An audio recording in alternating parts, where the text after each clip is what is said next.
Hello student, welcome back online classes supreme 60 institute. आज हम लोग एलिप्स में पैरामेट्रिक फॉर्म के बारे में पढ़ने वाले हैं। जैसा कि हम लोगों ने स्ट्रेट लाइन में भी पैरामेट्रिक फॉर्म पढ़ा था, सर्किल में पढ़ा था, पैराबोला में भी पढ़ा गया है। पैराबोला में था 80 स्क्वायर कामा 280 टाइप का। ओके, इसी तरह से एलिप्स में भी पैरामेट्रिक फॉर्म पढ़ा जाता है। तो आइए एक एक करके हम लोग देखते हैं क्या है। तो पैरामेट्रिक फॉर्म हम लोग पढ़ेंगे और ध्यान है जो स्टडी होने वाला है वो टाइप नंबर फर्स्ट पे होने वाला है। ये है टाइप नंबर फर्स्ट। जिस टाइप फर्स्ट पहचानते कैसे है? ए ग्रेटर देन बी से, और ये भी पता है कि ए और बी 0 से बड़ा होता है, यानी कि पॉजिटिव होता है। तो एक नाम आ रहा है जिसे हम ऑक्सिलरी सर्किल कहने वाले। अब ये ऑक्सिलरी सर्किल बनता कैसे है, क्या तरीका होता है बनने का, उसका एक डेफिनेशन है। आपको ये डेफिनेशन पता होना चाहिए स्टूडेंट, तब आपका बन पाएगा। ठीक है, तो आइए हम लोग चलते हैं अपने कॉन्सेप्ट पे, फिर हम बात करते हैं। तो चलिए स्टूडेंट स्टार्ट करते हैं। यहाँ पे एक particular x axis y axis है, ठीक है, और ये एलिप्स की इक्वेशन है एक्स स्क्वायर बटे a square plus y square बटे b square is equal to 1, और ये डायग्राम बना है ए ग्रेटर देन बी के लिए। ठीक है, अब इनका कहना है कि एक ऐसा सर्किल जो इस पर्टिकुलर एलिप्स के मेजर एक्सिस को, मेजर एक्सिस बोले तो हम लोग जानते हैं कि ये वाला होता है a कामा 0 और ये a डैश होता है माइनस a कामा 0। तो इनका कहना है कि एक ऐसा एलिप्स बनाए, सॉरी एक ऐसा सर्किल बनाए जो इस a और a डैश को डायमीटर मानते हुए अगर एक सर्किल बनाए, डायमीटर मानते हुए अगर एक सर्किल बनाए तो इस तरह के सर्किल को ऑक्सिलरी सर्किल के नाम से जानते हैं। ऑक्सिलरी सर्किल, ठीक है। तो ये ऑक्सिलरी सर्किल डेफिनेशन क्या हुआ कि एक ऐसा सर्किल जो किसी भी एलिप्स के मेजर एक्सिस को डायमीटर मानते हुए जो सर्किल बनता है, उस तरह के सर्किल को हम लोग ऑक्सिलरी सर्किल बोलते हैं। अब बात करते हैं कि इस एलिप्स के लिए ऑक्सिलरी सर्किल की इक्वेशन क्या होता है। तो आप बताओ बच्चों, अगर ए और ए डैश को डायमीटर माना है तो आप बताओ इक्वेशंस हम लोग जानते हैं कितना हो जाएगा डायमीटर फॉर्म में, A and A dash is a diameter, तो such circle is called what, auxiliary circle. ठीक है, तो चलिए स्टार्ट करते हैं। तो 2 पॉइंट पता है, तो एंड पॉइंट का डायमीटर फॉर्म में हम लोग सर्किल की इक्वेशन पढ़े हुए, तो ये सब होता है। ये डायमीटर फॉर्म में सर्किल की इक्वेशन हम लोगों ने पढ़ा हुआ है सर्किल चैप्टर में। a plus b a minus b हो जाएगा एक्स स्क्वायर माइनस ए स्क्वायर, और ये तो वैसे भी गायब हो गया तो वाई स्क्वायर बचेगा सिर्फ। तो कहने के लिए देखा जाए तो ये है आपका वो सर्किल का इक्वेशन जो कि ऑक्सिलरी सर्किल कहलाएगा। ठीक है, ये जो आपको इस समय कॉपी में दिख रहा है, तो ये जो सर्किल आया है, इस सर्किल को ही हम बोलेंगे ऑक्सिलरी सर्किल। और ध्यान रहे जो डेफिनेशन है वो किसी भी तरह के एलिप्स के लिए बन सकता है, लेकिन जो फॉर्मूला बना है वो सिर्फ और सिर्फ ए ग्रेटर देन बी के लिए बना है। ठीक है, लेकिन जो लैंग्वेज हमने बोला है बनाने के लिए कि एक ऐसा सर्किल जो किसी भी एलिप्स के मेजर एक्सिस को डायमीटर मानते हुए एक सर्किल बनाया जाए, तो इस तरह के सर्किल को हम ऑक्सिलरी सर्किल के नाम से जानते हैं। ठीक है, तो ये आप नोट कर लो, यही चीज़ हमने आगे चल के बताया हुआ है। ठीक है, तो चलिए चलते हैं हम लोग अपने पेज पे। तो स्टूडेंट, ऑक्सिलरी सर्किल हमने आपको बता दिया कैसे बनता है। Consider a circle with major axis a dash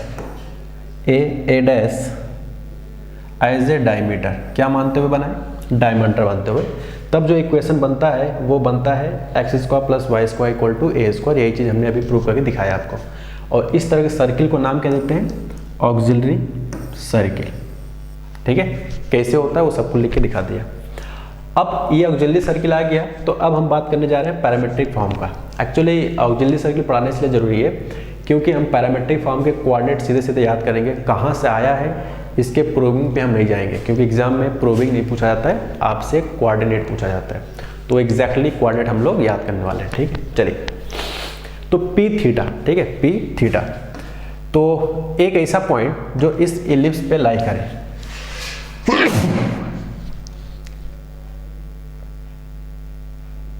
एक ऐसा पॉइंट जो इस एलिप्स पे लाई करे, suppose that this is the ellipse, इस पर एक पॉइंट अपने को लेट करना है जो इस पर लाई करे। तो इस पॉइंट को लेट करने का जो फॉर्मूला होगा वो होगा a cos theta comma b sin theta. ठीक है, a cos theta comma b sin theta, जो कि इसी इलिप्स पे लाई करेगा। तो इसी कोऑर्डिनेट को हम लोग कहते हैं parametric form, this a cos theta comma b sin theta. ठीक है, और इस जो थीटा यहाँ पे आप देख पा रहे हो, ये जो थीटा लिखा है दिस थीटा, इस थीटा को हम एक नए नाम से बोलते हैं जिसे हम लोग इसेंट्रिक एंगल कहेंगे, कई बार इसे पैरामेट्रिक एंगल भी कहते हैं। ठीक है, तो दोनों चीज़ लिखा है। और इस केस में जो थीटा का रेंज होगा कि कहाँ से कहाँ घूमेगा, तो 0 से 2 पाई के बीच में कहीं ना कहीं रोटेट कर सकता है। ठीक है, तो इसीलिए थीटा की जो वैल्यू होगा 0 से लेकर 2 पाई के बीच में होगा। तो ये कोऑर्डिनेट आज के बाद कभी भी जरूरत पड़ेगी तो आप हमेशा आज के बाद ये लेट करोगे, कभी भी जरूरत पड़ती है तो।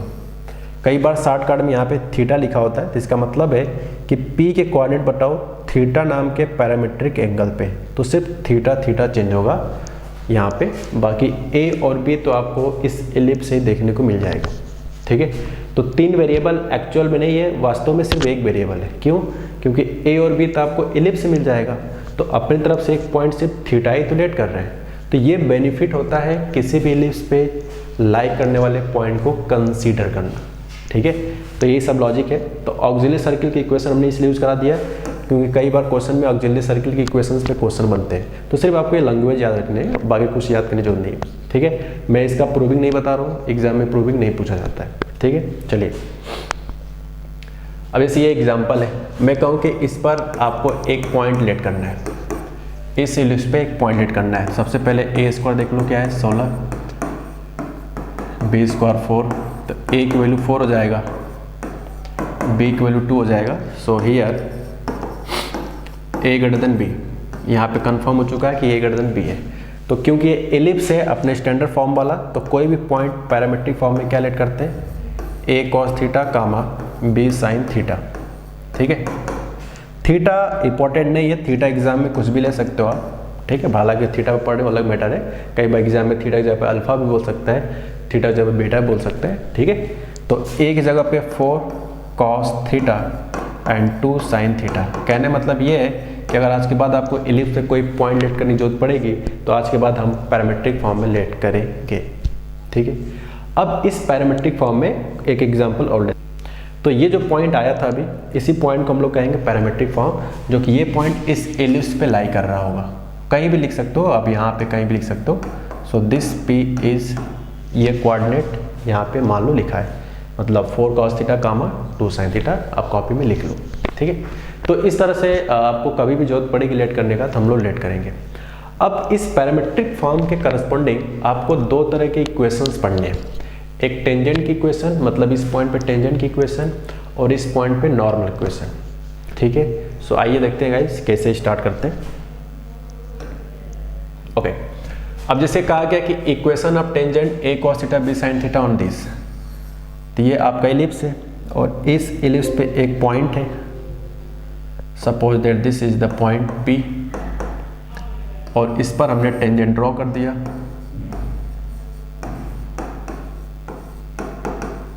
ठीक है, a cos theta comma b sin theta. अब हम चाहते हैं कि इस पॉइंट पे टेंजेंट की इक्वेशन बताओ, तो एक्चुअली मैंने यहाँ पे लिखा हुआ है, लेकिन हम चाहते हैं उसका प्रूविंग आप देख लो पहले कि आता कहाँ से, बाई चांस एग्जाम में अगर भूल जाते हो तो उसको हम कैसे जनरलाइज करके यूज़ करेंगे। तो सबसे पहले आपको पैरामेट्रिक फॉर्म में अगर फॉर्मूला चाहिए तो हम लोग जानते हैं प्रीवियस लेक्चर में कि किसी भी पॉइंट एलिप्स पर अगर लाई करता है तो उस पॉइंट के रिस्पेक्ट में टेंजेंट की इक्वेशन t बराबर 0 यूज करते हैं, टेंजेंट एट P।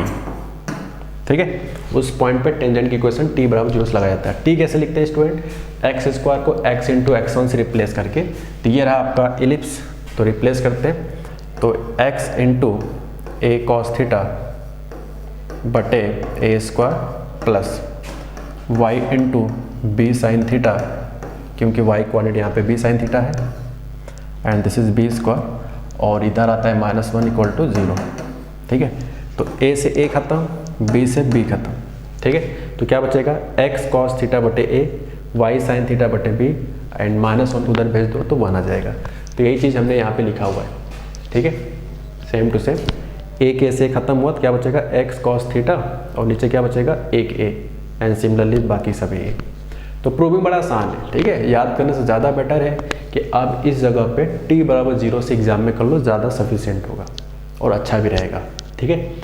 अब अभी हम लोग कुछ क्वेश्चन इक्वेशंस आप नॉर्मल भी करेंगे, बट थोड़ा सा उसका प्रूविंग देख लो यहाँ पे कि नॉर्मल इक्वेशंस क्या होगा।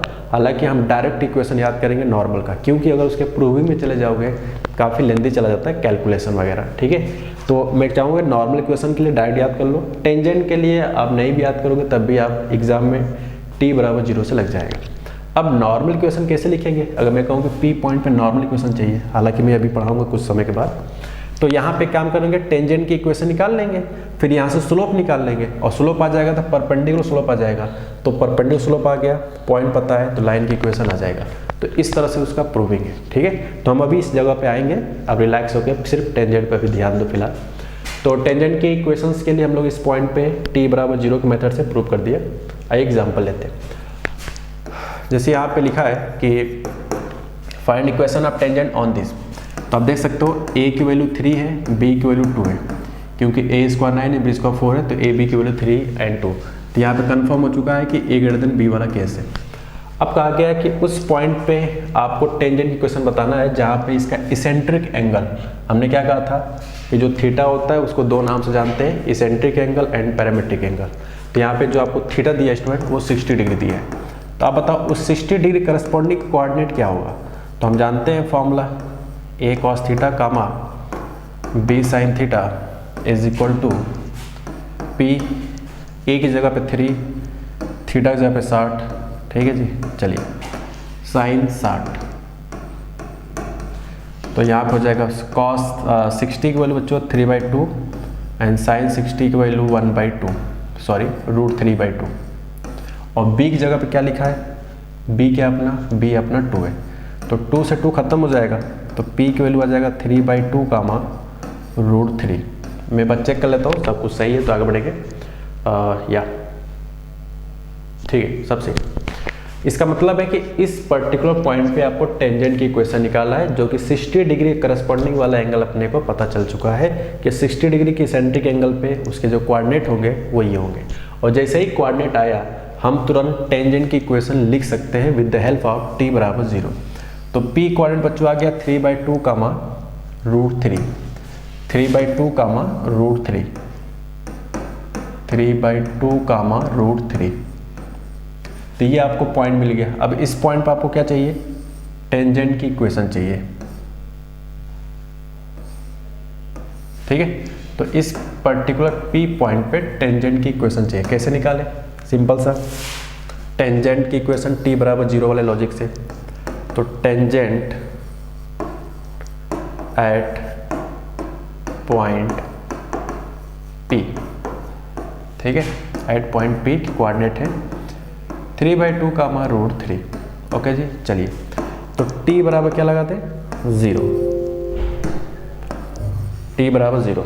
तो ये है आपका एलिप्स और ये है आपका पॉइंट। कैसे होगा, तो x स्क्वायर को रिप्लेस करते हैं x इंटू x1, x1 जगह पे 3/2 एंड 9 प्लस y स्क्वायर को रिप्लेस करते हैं y इंटू y1, यानी y1 की वैल्यू है √3 यहाँ पे divide by 4 and this is -1 equal to 0। थोड़ा बहुत कैलकुलेट करेंगे तो आ जाएगा x/6 प्लस √3y/4 -1 बराबर 0, ठीक है। तो इस तरह से आपके लाइन का इक्वेशन आ जाएगा, ठीक। तो इस तरह से टेंजेंट की इक्वेशन आपका इस पॉइंट पे आ गया। चलिए आगे बढ़ते हैं। अब एक क्वेश्चन है, ये कंपटीशन में आया था, इसको स्टार देखते हैं क्या आएगा।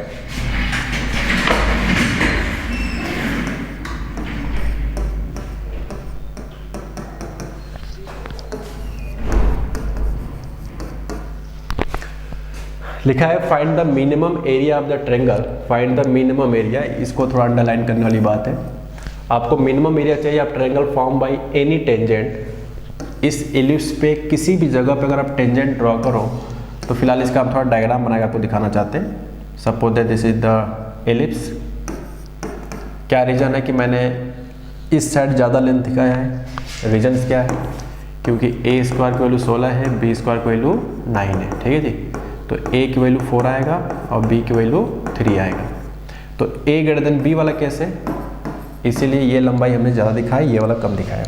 अब इनका कहना है कि किसी भी पॉइंट पे आपको टेंजेंट ड्रॉ करना है, पॉइंट का नाम नहीं दिया है, किसी भी जगह पे find the minimum area of the triangle form by the any tangent on this. कोई ले लो पॉइंट, मान लो ये पॉइंट ले लो। अब क्योंकि आज के लेक्चर में हम लोग पैरामीट्रिक फॉर्म पढ़ रहे हैं तो उससे बेस्ट हो ही नहीं सकता, क्योंकि पैरामीट्रिक फॉर्म से फ़ायदा होता है कि सिर्फ एक वेरिएबल में आपके इक्वेशंस बनते हैं कोऑर्डिनेट में। तो इसीलिए हम लेट कर लेते हैं कि वो पॉइंट यहाँ है, a cos theta comma b sin theta के हेल्प से a cos theta comma b sin theta. ठीक है जी, चलिए a की जगह पे 4 cos थीटा, b की जगह पे 3 sin थीटा। तो अभी तक हमारा जो वेरिएबल वाला पार्ट है वो थीटा है। अब ये थीटा को किसी तरह से हमें जज करना होगा, कैसे करना होगा हम लोग जब क्वेश्चन सॉल्व करेंगे देखेंगे। दिया जाएगा 4 cos थीटा कामा 3 sin थीटा। तो इनका कहना था कि किसी भी पॉइंट पे आपको टेंजेंट ड्रॉ करना है। सपोज दैट मैंने पॉइंट P ले लिया, ठीक है, तो ये रहा आपका टेंजेंट। अब इनका कहना है कि जो एरिया आपको मिनिमम बताना है वो किसके साथ बताना है, कोऑर्डिनेट एक्सेस के साथ। अब कोऑर्डिनेट एक्सेस बोले तो एक्स एक्सिस वाई एक्सिस। तो ये जो साइडेड एरिया आ रहा है इसको आपको मिनिमम बताना है, दिस साइडेड एरिया। ठीक है, तो suppose that this point is A और ये पॉइंट हम B मान लेते हैं। तो आपको OAB का जो एरिया आएगा साइडेड उसे मिनिमम करना है, कम से कम करना है। तो चलिए स्टार्ट करते हैं। तो इसका जो स्टार्टअप पॉइंट हुआ यही है कि सबसे पहले आप टेंजेंट की इक्वेशन लिखो, क्योंकि टेंजेंट की इक्वेशन जब तक आएगा नहीं तब तक आपका ये कोऑर्डिनेट नहीं आएगा, और कोऑर्डिनेट नहीं आएगा तो हम लोग एरिया निकाल नहीं सकते। तो इसीलिए सबसे पहले टेंजेंट निकालते हैं। तो टेंजेंट एट P पॉइंट आपको दिख रहा है, मैं बार बार लिखूंगा, समय नुकसान हो रहा है। ठीक है, टेंजेंट एट P। चलिए बात करते हैं t बराबर 0 से। तो क्या हो जाएगा, x इंटू x1 बोले तो 4 cos थीटा, ठीक, divide by 16 plus y into 3 sin theta minus. अब थोड़ा सा कैलकुलेट करते हैं, इससे ये कैंसिल हो जाएगा, 3 से 9 कैंसिल हो जाएगा। ठीक है, चलते हैं नेक्स्ट पेज पे। तो यहाँ पे आ जाएगा x cos theta divide by 4 plus y sin theta divide by 3 is equal to 1। Cos को बच्चों को नीचे लाएं तो ये आ जाएगा 4 sec theta plus sin theta को नीचे लाएं तो ये आ जाएगा 3 cosec theta is equal to 1। तो आप देख सकते हो मैंने लाइन को P पॉइंट पे जो टेंजेंट हमने ड्रॉ किया है, इस P पॉइंट जो टेंजेंट ड्रॉ किया गया है उस लाइन को हमने इंटरसेक्ट फॉर्म में बना लिया। तो कैपिटल A के कोऑर्डिनेट के हिसाब से अगर बात करें तो वो क्या होगा, एक्स एक्सिस इंटरसेप्ट। तो सब कुछ पता है कि A कामा 0 होता है,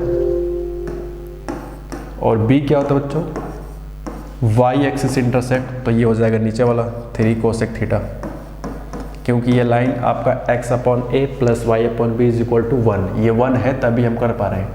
ठीक है, अगर यहाँ 1 ना होता तो पहले इसे डिवाइड करके 1 बनाते। ठीक, चलो तो अब A 4 sec theta comma B के कोऑर्डिनेट है 0 कामा 3 cosec थीटा।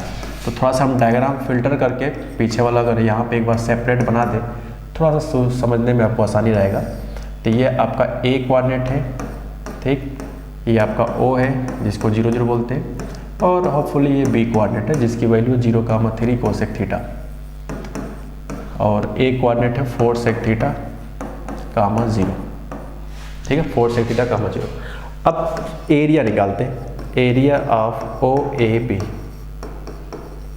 क्योंकि ये ट्रायंगल बन रहा है तो एरिया ऑफ ट्रायंगल OAB लिख लेते हैं। तो हाफ बेस है OA और हाइट कितना बच्चों, OB। देखो बच्चे कई कंफ्यूज होते हैं, आप यहाँ पे चाहो तो मॉड भी लगा सकते हो, कोई दिक्कत नहीं है, आप यहाँ पे मॉड भी लगा सकते हो। ठीक है, तो लगा देते हैं, कोई दिक्कत नहीं है। तो हाफ OA कितना है, 4 sec थीटा, OB लेंथ कितना है, 3 cosec थीटा।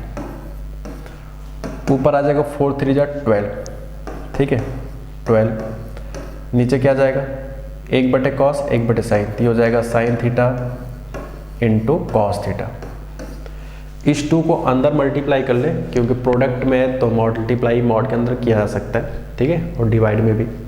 तो 2 को नीचे ले जाने में एक फ़ायदा होगा, अगर आपने नोट कर लिया हो तो फ़ायदे की बात करते हैं अब हम लोग, ठीक है। सो आपने ये भी नोट कर लिया होगा, मैं इसको मिटा देता हूँ। अब हम बात करें इसके बाद this 12 2 sine theta cos theta बच्चों कितना हो जाएगा, साइन 2 थीटा, साइन 2 थीटा का मॉड, और 12 को मॉड 12 होगा, इसलिए हम ऊपर मॉड नहीं लिख रहे। अब बताओ क्वेश्चंस के हिसाब से हमें क्या चाहिए अकॉर्डिंग टू क्वेश्चन। ये तो एरिया आया है, एरिया तो आ गया। अब क्वेश्चंस में एरिया को मिनिमम करना है, सवाल पढ़ो। क्वेश्चंस में एरिया आपको मिनिमम चाहिए। अब बताओ ये मिनिमम कब होगा टोटल, तो आप देख सकते हो साइन 2 थीटा नीचे लिखा है, ऊपर 12 है, तो नीचे का वैल्यू जितना कम होगा आउटपुट उतना ज़्यादा आएगा। क्योंकि अगर बात करें कि 5/2 और 5/3 में कौन बड़ा है, तो लॉजिकली आपको पता है कि ये बड़ा होगा। कैसे? क्योंकि जिसका डिनोमिनेटर सबसे कम होगा डिवाइड करने से उतना ही ज़्यादा आएगा, ठीक है। तो अगर क्वेश्चन में मैक्सिमम चाहिए तब इसको कम रखना पड़ेगा, तो उल्टा कम से कम चाहिए तो इसको मैक्सिमम रखना पड़ेगा। अब हम ये बात जानते हैं कि for minimum area, for according to question minimum चाहिए अपने को, for minimum area sine 2 theta is maximum, is maximum,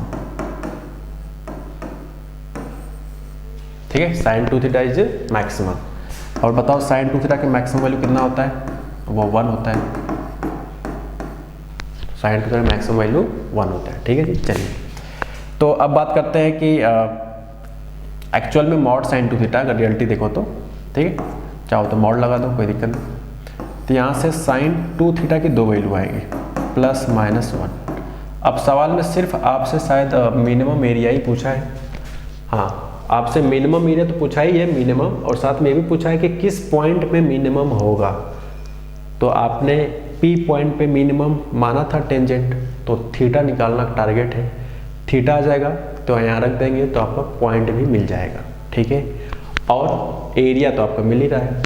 तो मिनिमम एरिया के लिए आपको पता है कि साइन 2 थीटा की वैल्यू मैक्सिमम होना पड़ेगा, और मैक्सिमम साइन 2 थीटा की वैल्यू 1 होता है।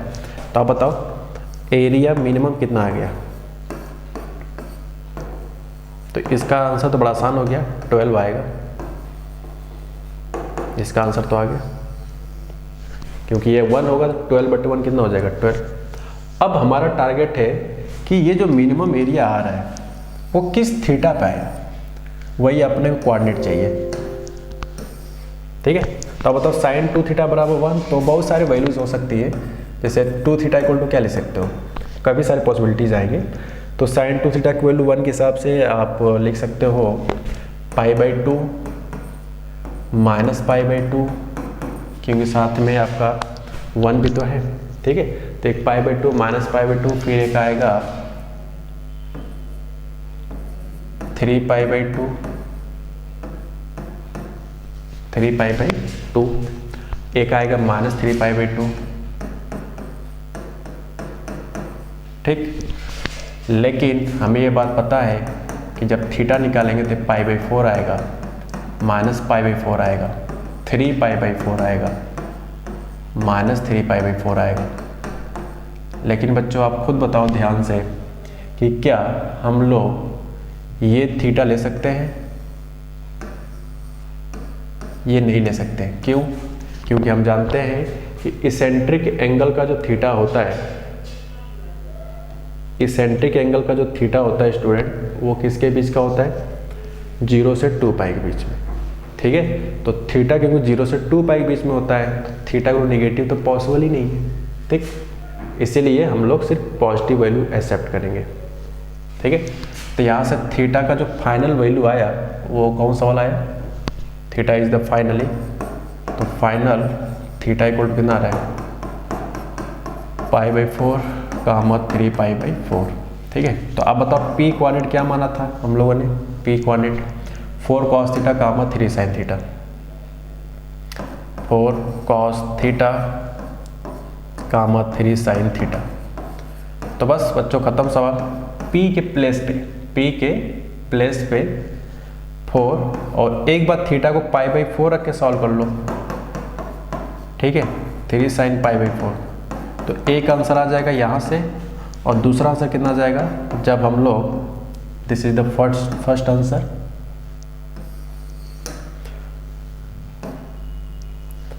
फोर cos 3 पाई बाई 4 कामा 3 sin 3 पाई बाई 4।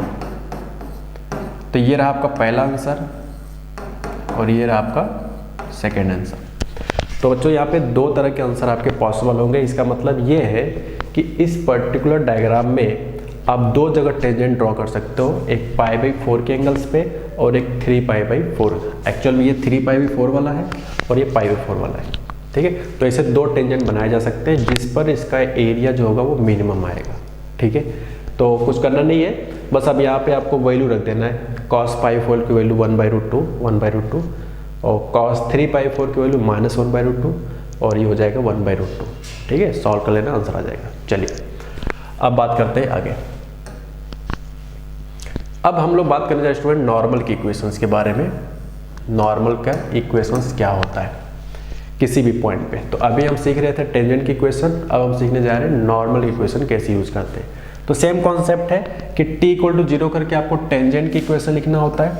t = 0 करके टेंजेंट की इक्वेशन, फिर वहां से आप स्लोप ऑफ टेंजेंट निकालते हो, क्या स्लोप ऑफ टेंजेंट। लेकिन आपको नॉर्मल की इक्वेशन चाहिए इस p पॉइंट पे।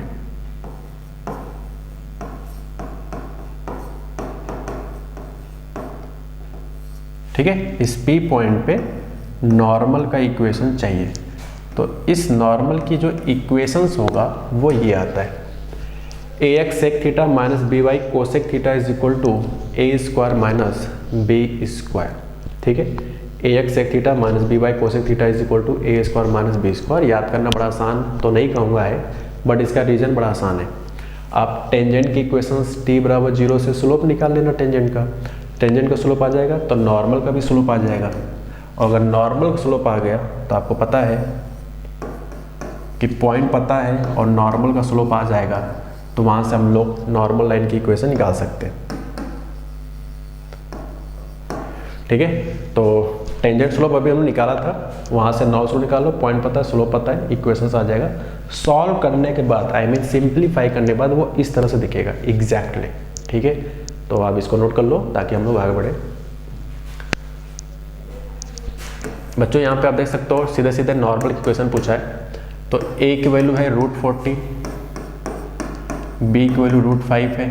तो यहाँ पे क्लियर है कि a > b वाला केस है, यहाँ क्लियर है कि a > b वाला केस है। अब हम बात करते हैं कि नॉर्मल इक्वेशन बताओ किस पैरामीट्रिक एंगल यानी सेंट्रिक एंगल थीटा = 30 पे।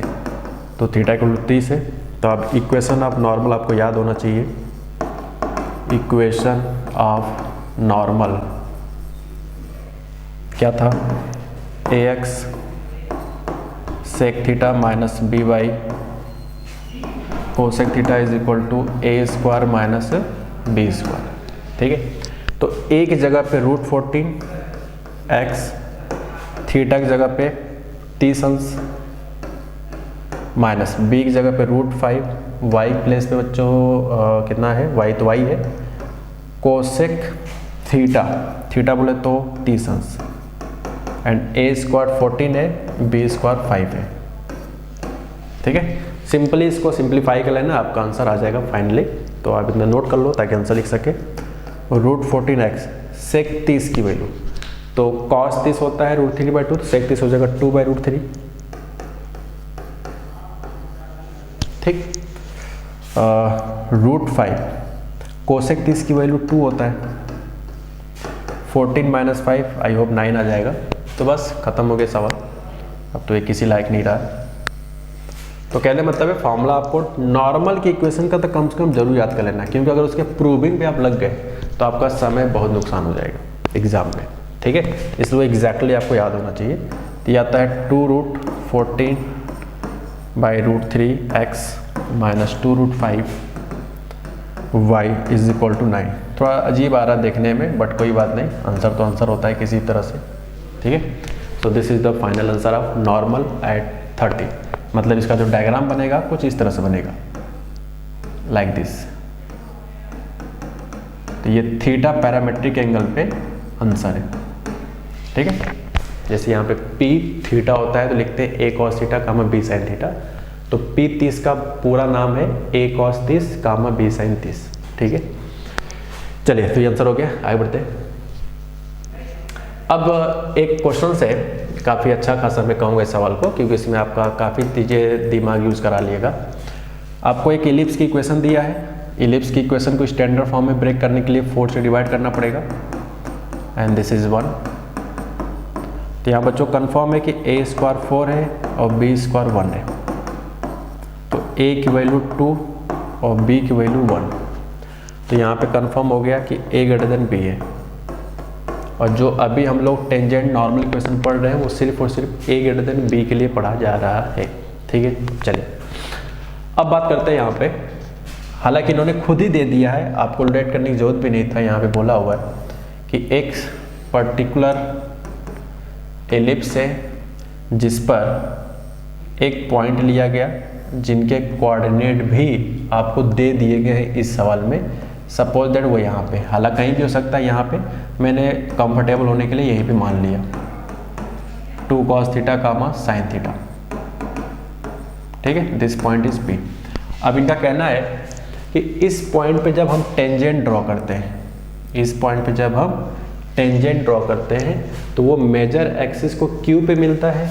और बताओ a ग्रेटर देन b का मेजर एक्सिस क्या होता है, x एक्सिस। तो इनका कहना है कि वो Q पे मिलता है, और जब इस पॉइंट पे नॉर्मल ड्रॉ करते हैं, इस पॉइंट पर नॉर्मल ड्रॉ करते हैं तो मेजर एक्सिस को कैपिटल R पे मिलता है। This is the capital R, ये इनका कहना है, ठीक है। और ये नॉर्मल लाइन है, क्यों? क्योंकि 90 डिग्री होता है हमेशा। तो ये नॉर्मल है और ये येलो वाला आपका टेंजेंट है, ठीक है जी। चलिए तो अब बात करते हैं टेंजेंट की इक्वेशन, नॉर्मल इक्वेशन, ये सारी बातें हम बात करेंगे। और बच्चों आपको एक चीज़ दिया गया है कि ये जो QR है दिस, इसके बीच का जो डिस्टेंस है वो 2 यूनिट का है। ये जो QR आपको दिख रहा है ये 2 यूनिट्स का कहा गया है अकॉर्डिंग टू क्वेश्चन, ठीक है। इस लेंथ को इनको 2 कहा गया है। तो ये लेंथ कैसे यूज होगा, क्योंकि R और Q अगर दोनों के कोऑर्डिनेट पता कर लें तो डिस्टेंस फॉर्मूला अपने को आता है। अब ये कैसे आएगा, तो आइए देखते हैं आगे। तो हम लोग जानते हैं कि इस पॉइंट पे टेंजेंट की equation x²/4 plus y² divide by 1 is equal to 1। तो टेंजेंट एट P कोऑर्डिनेट क्या है, 2 cos थीटा कामा साइन थीटा, ठीक है। 2 cos थीटा कामा साइन थीटा। फिलहाल अपने को अब तो याद हो गया होगा, फिर भी नहीं याद है कोई दिक्कत नहीं, t बराबर 0 से आप लगा सकते हो। x² को रिप्लेस करते हैं x इंटू x1 से, y² को रिप्लेस करते हैं y इंटू y1 से, ठीक। This is the 1। दिया जाएगा x/2 सेक थीटा कामा y/कोसेक theta is equal to 1। Question कहना है स्टूडेंट कि ये जो टेंजेंट वाला लाइन है वो x एक्सिस को Q पे मिलता है। तो अब बताओ Q पे मिलता है तो मैं पूछूं Q के कोऑर्डिनेट्स क्या होगा। तो एक चीज़ तो श्योर है कि y कोऑर्डिनेट 0 होगा, क्योंकि Q पॉइंट x एक्सिस पे। तो बताओ इसका x कोऑर्डिनेट क्या होगा। तो x कोऑर्डिनेट होगा उस टेंजेंट की लाइन का x एक्सिस इंटरसेप्ट, और इस सवाल का x एक्सिस इंटरसेप्ट क्या है, 2 सेक थीटा है, ठीक है। 2 सेक थीटा। चलो Q कोऑर्डिनेट आ गया। अब हम बात करते हैं इसी P पॉइंट पे नॉर्मल की इक्वेशंस, तो वो हम लोगों ने अभी याद किया। तो इक्वेशन ऑफ नॉर्मल डायरेक्ट याद है तो मैं उसी को यूज कर लूंगा एट P।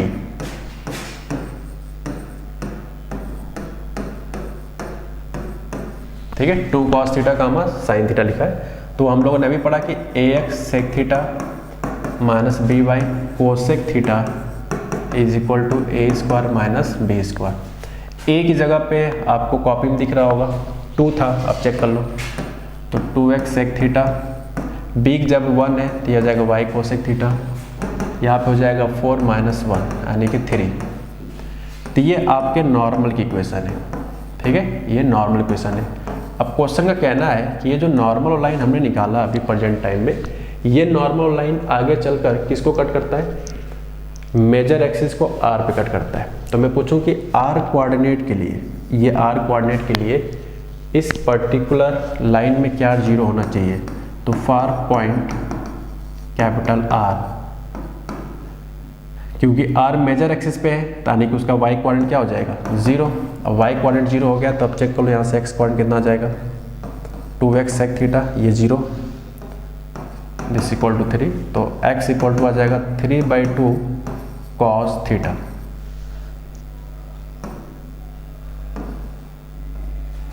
ठीक है, 3/2 cos theta.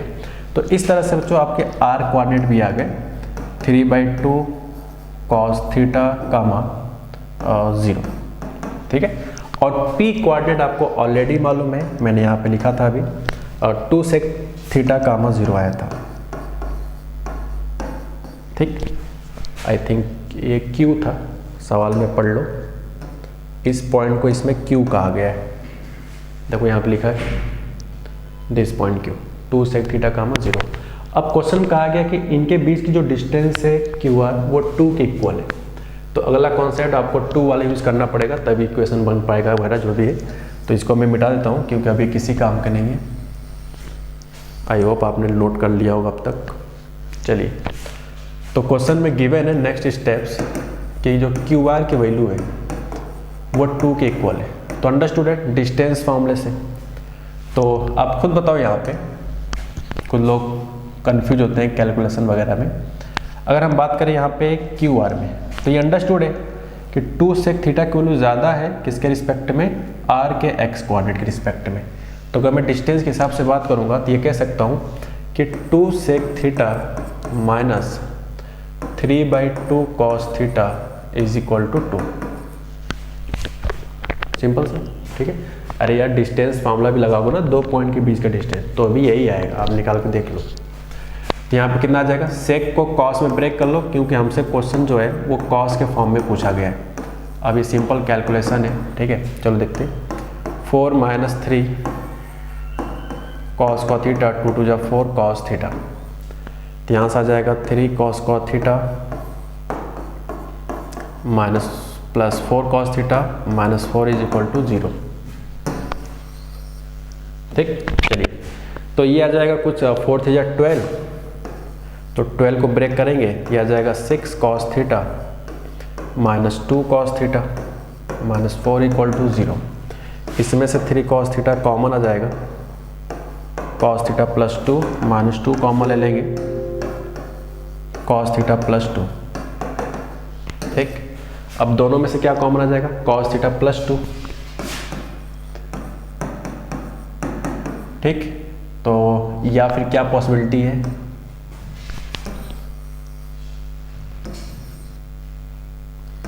Cos theta plus 2 equal to 0 या 3 cos theta minus 2 equal to 0, 3 cos theta minus 2 equal to 0।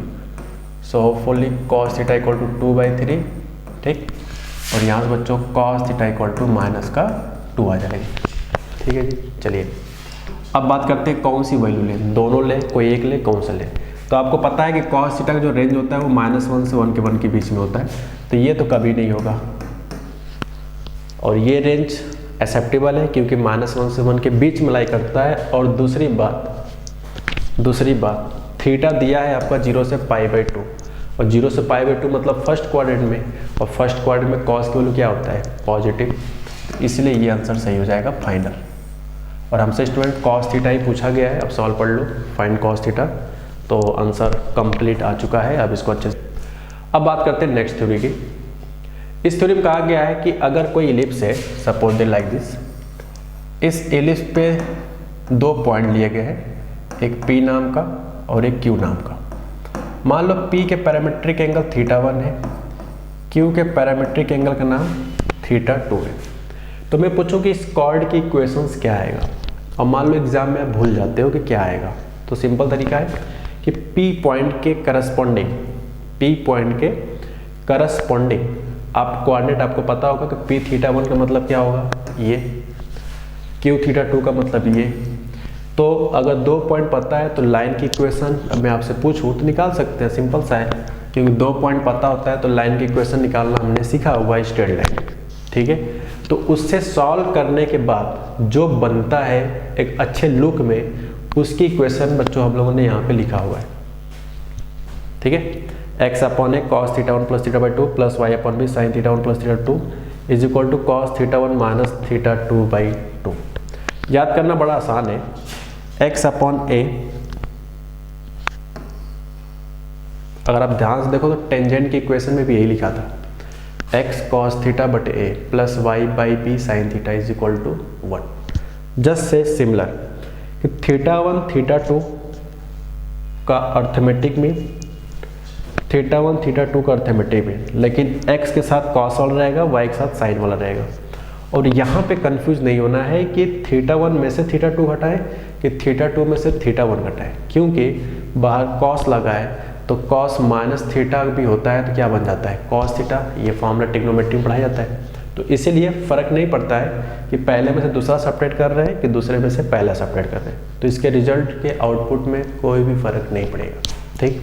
चलिए, तो ये स्टोरी इसका पूरा कंप्लीट हो जाता है। आइए चलिए आगे बढ़ते हैं। अब हम बात करते हैं focal distance of A point on ellipse. ये कॉन्सेप्ट थोड़ा सा अच्छा है, ये किसी अनदर चैप्टर में जाके इस कॉन्सेप्ट का यूज होता है। पढ़ा भले इलिप्स में रहे, मैं कुछ चीज़ें आपको याद दिलाता हूँ इसमें हम पढ़ने वाले क्या है, ठीक है। जैसे ये इलिप्स है तो फोकल डिस्टेंस रिलेटेड हमने आपको पैराबोला में पढ़ाया था कि फोकल डिस्टेंस का मतलब क्या होता है, बट अब हम लोग इलिप्स में भी समझने जा रहे हैं कि फोकल डिस्टेंस का मतलब क्या होता है। Suppose that this is the ellipse, तो ध्यान रहे जो लैंग्वेज पढ़ा रहे हो किसी भी तरह का इलिप्स हो सकता है, बट जो फॉर्मूला डिराइव कर रहे हैं वो सिर्फ टाइप फर्स्ट के लिए, ठीक। और टाइप फर्स्ट कैसे पहचानते हैं, ए ग्रेटर देन बी के हेल्प से। तो इनका स्टोरी ये है कुछ कि एक फोकस, ओके, और एक ऐसा पॉइंट जो स्पेस में मूव कर रहा है, स्पेस में मूव कर रहा है, कहीं भी हो सकता है घूमते घूमते, ठीक है। सपोज दैट वो पॉइंट यहाँ है, मान लिया वो पॉइंट जो है वो यहाँ है, तो ये जो डिस्टेंस होगा ना, ये इसी डिस्टेंस को हम कहते हैं फोकल डिस्टेंस। हो सकता है P यहाँ हो जाए तो ये PS होगा, ये फोकल डिस्टेंस होगा। हो सकता है P यहाँ हो जाए तो ये भी क्या है, फोकल डिस्टेंस। मान लो P यहाँ आ जाए तो ये भी क्या है, फोकल डिस्टेंस। यानी फोकल डिस्टेंस का मतलब होगा किसी भी पॉइंट का जो कि इलिप्स पे लाई करता हो, उस पॉइंट का फोकस से जो डिस्टेंस बनेगा उसी को हम लोग फोकल डिस्टेंस कहते हैं। तो ये जो PS का जो डिस्टेंस होगा, दिस PS, इसका फॉर्मूला होता है a माइनस EX1, ठीक। अब आप सोचो सर कि यहाँ पे एक फोकस तो होता है, नहीं, यहाँ तो 2 फोकस होता है, तो आपका सोचना बिल्कुल सही है। अब हम बात करेंगे दूसरे फोकस के लिए। सपोज दैट दूसरे फोकस का नाम S डैश, ठीक है। अभी कोऑर्डिनेट वगैरह भी आपको याद है फिलहाल तो मान लो ये P पॉइंट है, अब इससे डिस्टेंस निकालो। तो मैं पूछूं कि उस पॉइंट का S डैश से कितना डिस्टेंस होगा, तो ये हो जाएगा a प्लस EX1। अब ये x1 क्या है अभी हम समझाएंगे, ठीक है। तो मान लेते हैं कि अगर इस पॉइंट P का कोऑर्डिनेट x1 कामा y1 है, तो इस पॉइंट का इस फोकस से जो डिस्टेंस होगा वो a माइनस EX1 होगा, इस पॉइंट का फोकस से जो डिस्टेंस होगा वो a प्लस EX1 होगा। इसको रटना इंपॉर्टेंट नहीं है, क्या रटना इंपॉर्टेंट है वो हम अभी बताएंगे आगे। बट अब ये जानना बहुत ज़रूरी है कि ये आया कहाँ से, कि PS का जो डिस्टेंस है ये क्यों आया, PS डैश का ये क्यों आया। तो इसका प्रूविंग बड़ा लॉजिकली है, तो हम इसका प्रूविंग यहीं पे दिखा देते हैं। ये चीज़ हमने अगले पेज पे लिखा हुआ है, ठीक है। तो मैं भी इसको मिटाता हूँ और आपने आई होप लिख लिया होगा। चलिए, तो हम प्रूव करते हैं कि PS के लिए क्या रीज़न है कि वो लाइन था, मतलब इक्वेशन वगैरह। तो अब ये प्रूविंग बताने जा रहे हैं कि ऐसा क्यों है। तो अब जानते हैं हम लोग कि इसके डायरेक्ट्रिक्स के जो इक्वेशन होता है वो होता है a माइनस EX बराबर 0। अरे इसको सॉल्व करेंगे तो x बराबर a अपॉन a तो लिखा है, तो ओवरऑल क्या है a माइनस EX1, अच्छा, अब हम लोग को ये बेसिक नॉलेज पता है, हम लोग को ये बेसिक नॉलेज पता है कि किसी भी मूविंग पॉइंट का फोकस से डिस्टेंस और उस मूविंग पॉइंट का डायरेक्ट्रिक्स से डिस्टेंस मतलब pz की जो वैल्यू होता है वो E के बराबर होता है। सबसे बेसिक थ्योरम हम लोग जानते हैं, सबसे बेसिक थ्योरम है जो कि कोनिक सेक्शन में पढ़ाया गया था।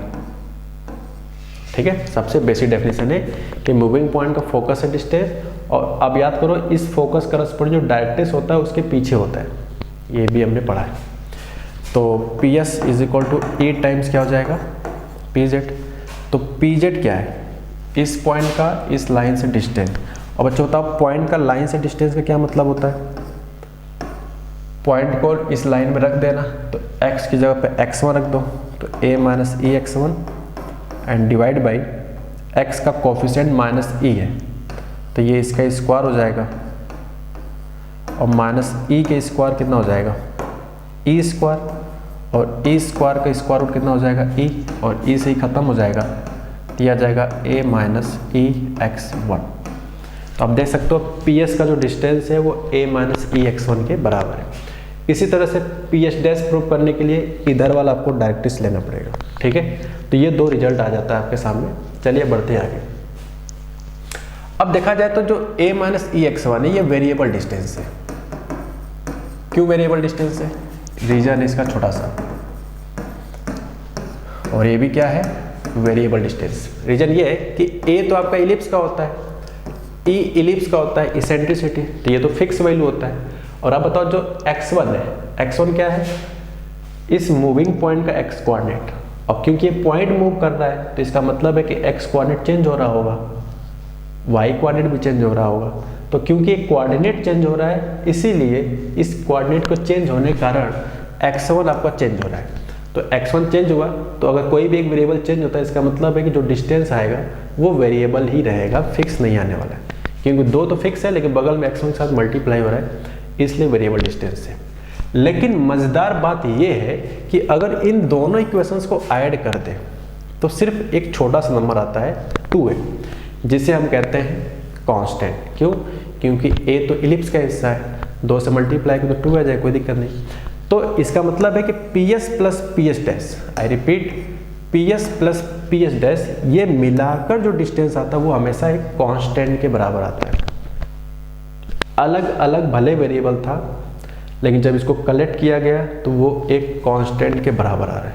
ठीक है, तो अगर ये कांस्टेंट के बराबर आता है तो इसका मतलब होगा कि जो P होगा वो किस पर रहा होगा, इलिप्स पे। तो PS plus PS that will be a constant. तो एक नया डेफिनेशन बना है आज के लेक्चर में इलिप्स का, एक नया डेफिनेशन इलिप्स का आज के लेक्चर बना है कि कोई भी पॉइंट मूव करता है इस तरह से कि दो फिक्स पॉइंट से डिस्टेंस का सम अगर कांस्टेंट आता है तो वो पॉइंट किस पाथ पे मूव करता है, इलिप्स पे मूव करता है। ठीक है, यही बात हमने लिखा हुआ है। Another definition of ellipse, ellipse का एक नया डेफिनेशन आज के लेक्चर में बनने वाला है। If a point move such that sum of it distance from two fix point remains a constant then locus of this moving point, तो वो बताओ किस पाथ पे घूम रहा होगा, एक इलिप्स पे घूम रहा होगा इन जनरल। वो कहाँ घूम रहा होगा, एक इलिप्स पे। ठीक है, तो यहां से इस रिजल्ट को देखकर दो डेफिनेशन बनता है कि जिसे हम फिक्स पॉइंट कह रहे हैं, जिसे हम टू फिक्स पॉइंट कह रहे हैं, ये वास्तव में क्या है, तो वो फिक्स पॉइंट है S और S डैश। तो इसे वास्तव में कहते हैं क्या है, तो here those two fix point will be the two focus, उसे फोकस कहेंगे। और जो कांस्टेंट के बराबर होगा बच्चों, आपको याद है कि जो 2a होता है ellipse A greater than B में मेजर एक्सिस के बराबर होता है। तो वही कहा गया दैट कांस्टेंट सम, इनका सम करने जो कांस्टेंट आता है उसे हम मेजर एक्सिस कहेंगे, मतलब लेंथ ऑफ मेजर एक्सिस। ठीक है, तो इस थ्योरम एक नया डेफिनेशन हम लोगों ने आज के दिन में इजाद किया है, तो इसको नोट कर लो ताकि एक क्वेश्चन कर सके। यहाँ पर कहा गया स्टूडेंट कि एक आदमी है, ठीक है, एक आदमी है जो घूमता है, यहाँ पे ग्राउंड होगा, ठीक है। A man is running on A ground such that एक आदमी जो ग्राउंड में घूमता है, लेकिन वो इस तरह से घूमता है कि सम ऑफ हिज डिस्टेंस, उसका खुद का जो डिस्टेंस है किसी दो फिक्स पोल कहाँ पे है, ग्राउंड पे है। Suppose that this is the ground, ठीक है, पोल नंबर 1, पोल नंबर 2, मान लो ये दो पोल है इस तरह से लगे हुए हैं, ठीक है, फर्स्ट पोल सेकंड पोल, और एक आदमी कहीं बगल में घूम रहा है, इस तरह से साइड से कहीं ना कहीं घूम रहा है। कोई दूसरा बंदा उसको ऑब्जर्व करे कि भाई ये डेली आता है घूमता है। इसमें खासियत होती है, क्या खासियत होती है, वो बोला गया है कि वो इस तरह से रनिंग करता है कि उनके बीच जो पोल है, फिलहाल दो फिक्स पोल है, इनका बीच का जो डिस्टेंस उन्होंने खुद दे दिया है कि वो 20 मीटर के बराबर है, इनकी इच्छा है। इफ डिस्टेंस बिटवीन पोल के बीच का डिस्टेंस 10 है। हाँ, अब इनका कहना है कि जो आदमी घूम रहा था मार्केट में कहीं ना कहीं, ये घूम इस तरह से रहा है कि इसके घूमने में खासियत देखा गया। क्या खासियत देखा गया कि इस मूविंग पॉइंट का इस फिक्स पोल से जो डिस्टेंस मिलता है किसी भी जगह पे, ये चाहे जितना घूमे आदमी, इसकी खासियत क्या है, कहीं भी घूम के चला जाए, चाहे यहाँ आ जाए चाहे यहाँ आ जाए, कहीं भी, ये घूमने में खासियत क्या रखता है कि उस मूविंग पॉइंट का इस दो फिक्स पोल से जो डिस्टेंस होता है वो हमेशा 20 के बराबर है। ऐसा क्वेश्चन का कहना है कि such that sum of his distance, उस आदमी द्वारा जितना डिस्टेंस ट्रेवल किया जा रहा है इन फिक्स पोल से जो सम आएगा डिस्टेंस का वो 20 के बराबर है, ऐसा इनका कहना है। यहाँ पे सम लिखा है इसलिए मैंने यहाँ पे सम किया है, ठीक है, दिस सम। तो अब बताओ लोकस ऑफ एम कितना होगा, क्योंकि आदमी घूम रहा था, क्वेश्चन में कहा गया कि दो फिक्स पॉइंट से, जिसे इस सवाल में फिक्स पोल कहा गया। तो अब बताओ एक पॉइंट घूमे इस तरह से कि फिक्स पॉइंट से डिस्टेंस का सम, अगर एक नंबर आता है, और ध्यान रहे बच्चों नंबर इंपॉर्टेंट नहीं, किस तरह का नंबर इंपॉर्टेंट है, कांस्टेंट नंबर, तो हमेशा वो किस चीज़ पे घूम रहा होगा, locus of man running in an ellipse, तब वो आदमी एक इलिप्स के पाथ पे घूम रहा होगा 100%। तो अगर इलिप्स के पाथ पे घूम रहा होगा तो डेफिनेशन कहता है कि जो कांस्टेंट होगा उसे हम 2a के बराबर कहते हैं, क्योंकि this is the length of major axis, length of the major axis, ठीक है। और ये जो fix point, I mean two से जो फिक्स पोल्स थे उसे क्या कहेंगे, and those fix point and those fix pole is.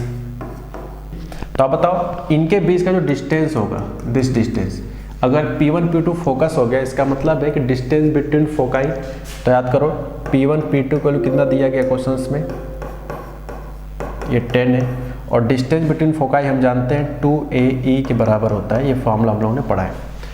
तो ये हो जाएगा 5, ठीक है, यहाँ से इसको काट लो तो A की वैल्यू 5 हो गया, A 5 है, यहाँ रख दो तो कुछ आ जाएगा, देखते हैं कितना आता है। तो इतना आप नोट कर लो ताकि हम लोग आगे बढ़ सके। तो AE बराबर ये आ जाएगा 2 5 जा 10, ठीक। एवं मैं चेक कर लेता हूँ सब कुछ सही है, अब सही है। तो A की जगह जब 10 करेंगे तो यहाँ पे आ जाएगा 10 इंटू E इक्वल टू 5, तो E की वैल्यू 1/2। आप इस फॉर्मूले से भी देख सकते हो कि वो आदमी एक इलिप्स पे घूम रहा होगा, कैसे, क्योंकि इसेंट्रिसिटी ऑफ इलिप्स 0 से 1 के बीच में होता है। तो इसके रिजल्ट से भी आप यहाँ से भी कंफर्म कर सकते हो कि वो इलिप्स पे घूम रहा था, ठीक है। तो अब बताओ E पता है, A पता है, A पता हो गया, E पता हो गया, लेकिन हमें एरिया चाहिए उस आदमी के द्वारा जिस पाथ पे घूम रहा था। तो हमने कंफर्म किया कि वो किस पाथ पे घूम रहा है, एक इलिप्स पे घूम रहा है, और इलिप्स से घूम रहा है तो इसके एरिया का फॉर्मूला हमने पाई ए भी पढ़ा है, लेकिन यहाँ पे बी अभी मालूम नहीं है। बी बच्चों अभी मालूम नहीं है, तो बी के लिए क्या करें, simple formula B square equal to A square 1 minus A square. तो बी की जगह पे हमें फाइंड करना है, ए की वैल्यू कितना था 10, तो ए की वैल्यू यहाँ पे 10 है, ताकि 10 के स्क्वायर, ई की वैल्यू 1/2, तो यहाँ रखेंगे तो 1/4, तो यह आ जाएगा 25 इंटू 3, 25 3 75, तो बी स्क्वायर को वैल्यू 75, तो बी की वैल्यू आ जाएगा 5√3। ठीक है, तो ए पता चल गया, बी पता चल चुका है, तो area by man, area by man running in ground, तो वो एलिप्स शेप का था, तो एरिया इसका मतलब पाई ए बी होगा। और ए की जगह पे बच्चों यहाँ पे 10 है और बी की जगह पे 5√3 है, तो सॉल्व करेंगे तो 50 पाई√3 या 50√3 पाई लिखने का अपना तरीका हो सकता है, तो 50√3 पाई स्क्वायर यूनिट्स। ठीक, तो ये आपका आंसर हो जाता है। ठीक है, तो यही सवाल था लास्ट। ठीक, तो इस तरह से हम लोगों ने पैरामीट्रिक फॉर्म देखा और एक एलिप्स का नया फॉर्म देखा है। ठीक स्टूडेंट, मिलते हैं नेक्स्ट वीडियो में। Thanks for watching.